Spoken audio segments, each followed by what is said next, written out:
Welcome to this explainer. Look, let's just dive right in. Have you ever noticed how your brain absolutely refuses to let you forget your most awkward moments, yet you somehow can't even remember what you had for breakfast yesterday?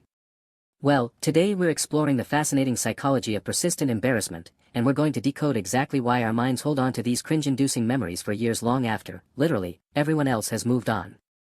We've all been there, right? You're lying in bed. The room is perfectly quiet. You're finally ready to just drift off to sleep, and then bam, your brain suddenly ambushes you with a painfully vivid memory of something terribly awkward you did like 5 years ago. Suddenly you're wide awake, exactly the kinds of mistakes I'm talking about here.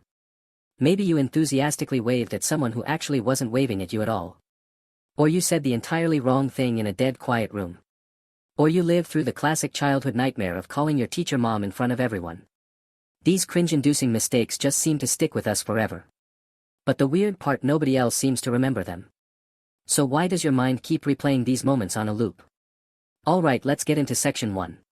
Survival and social danger. When we think about survival, we usually picture physical danger, fear, the thing that kept our ancestors safe from getting eaten by predators. But embarrassment, that's actually one of the most powerful social emotions we experience. And it evolved to protect us from an entirely different threat, social danger. You see, for most of human history, surviving wasn't just about avoiding the tiger, it was about staying accepted by your group. Being rejected by your community meant losing crucial resources and protection.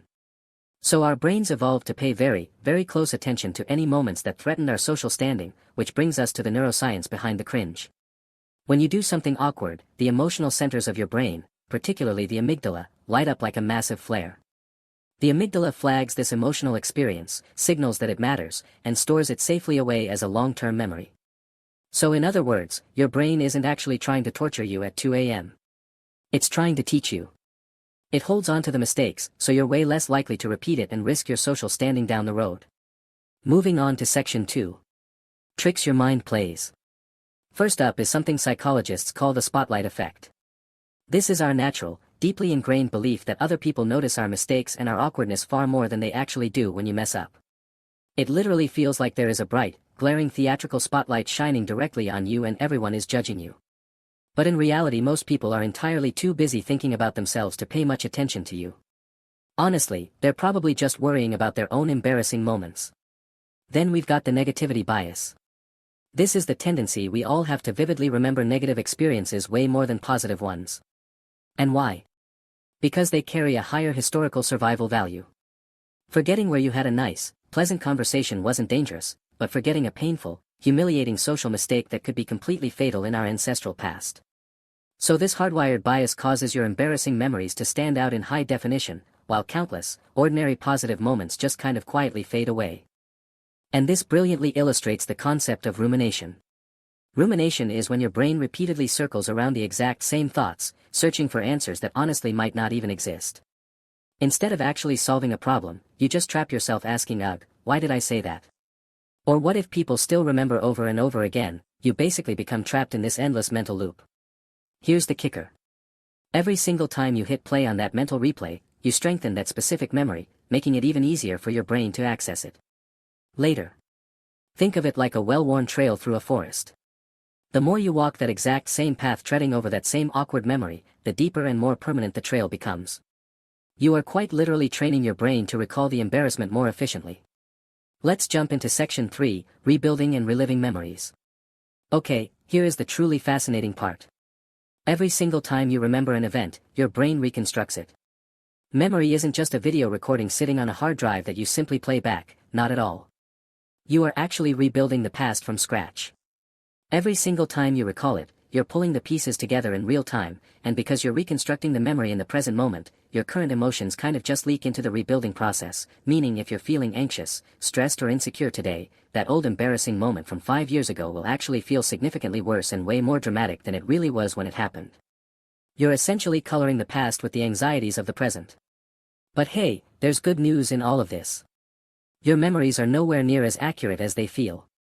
Research proves time and time again that we vastly overestimate how much others remember our mistakes. Seriously, think about the last embarrassing thing someone else did in front of you. You can probably barely remember it, if at all. Right, well, the exact same is true for your own slip-ups.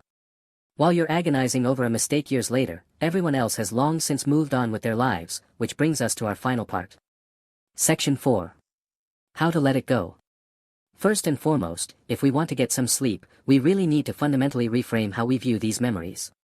Embarrassment is a teacher, not a punishment. These memories actually serve a really positive purpose. They help us develop empathy for others. When they mess up, they improve our social awareness and they help prevent future mistakes.